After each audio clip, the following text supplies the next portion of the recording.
অনুন্নয়নের ব্যবস্থা, রাস্তাঘাটের যা করুণ দশা, তাতে আমাকে 4 চাকা ছেড়ে কখনো মোটরসাইকেলে চলতে হচ্ছে, কখনো সাইকেলে, কখনো পায়ে হেঁটে যেতে হচ্ছে। 100% নিশ্চিত কুমারগঞ্জের বাসিন্দা, এই বটুন অঞ্চলের বাসিন্দা সিদ্ধান্ত নিয়েছে বিজেপিকে এবার বিপুল ভোটে জয়লাভ করাবে। আচ্ছা, আমি দেখলাম যে আপনি বিভিন্ন জায়গায় কখনো পায়ে হেঁটে, কখনো বাইকে, কখনো 4 চাকায় কি বিষয় নিয়ে ঘুরছেন। কখনো দেখছি রাজমিস্ত্রির সঙ্গেও আপনি তাদের সঙ্গে কথা বলছেন এবং তাদের সঙ্গে কাজ করছেন, কি বিষয় নিয়ে? আজকে বটুন অঞ্চলে বিভিন্ন গ্রামে গ্রামে ঘুরছি। এখানে এসে দেখছি যা অনুন্নয়নের ব্যবস্থা, রাস্তাঘাটের যা করুণ দশা, তাতে আমাকে 4 চাকা ছেড়ে কখনো মোটরসাইকেলে চলতে হচ্ছে, কখনো সাইকেলে, কখনো পায়ে হেঁটে যেতে হচ্ছে। এবং রাস্তার মধ্যে দেখতে পেলাম গ্রামবাসীরা নিজেদের উদ্যোগে ঢালাই রাস্তা করছে। সেই ঢালাই রাস্তায় নিজেও আমি একটু হাত লাগালাম।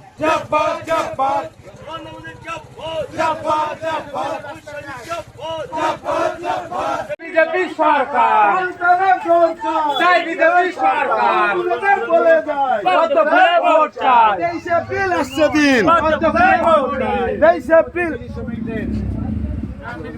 দেশে বিল আসছে দিন, কত ভোটে ভোট চাই, দেশে বিল আসছে দিন, কত ভোটে ভোট চাই, শুভেন্দু সরকার জিন্দাবাদ, জিন্দাবাদ। ঠিক আছে,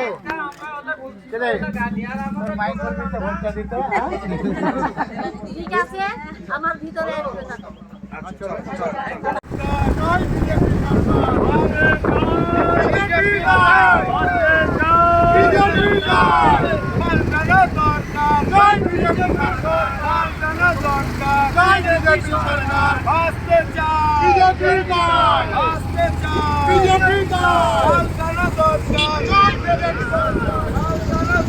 আচ্ছা, এবার কি আপনারা মানে কুমারগঞ্জ বিধানসভা থেকে জিতার 100% নিশ্চিত কুমারগঞ্জের বাসিন্দা, এই বটুন অঞ্চলের বাসিন্দা সিদ্ধান্ত নিয়েছে বিজেপিকে এবার বিপুল ভোটে জয়লাভ করাবে। আচ্ছা, জিতার পর আপনারা কি কাজ করবেন?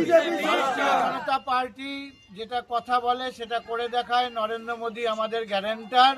আমরা আগামী 3 মাসের মধ্যে সমস্ত রাস্তাঘাট আমরা পাকা করে দেব, চলাচলের উপযুক্ত করে দেব, গরিব মানুষের যে প্রাপ্য সে প্রাপ্য আমরা দিয়ে দেব। পাল্টানো দরকার, সেটাই তো আমি সাইকেল দিলাম, এটা আপনারা 15 বছর ধরে ওদেরকে বলেও আপনারা করাতে পারেননি। আমাদের সরকার, বিজেপি সরকার আসার সাথে সাথে রাস্তা করে দেবো।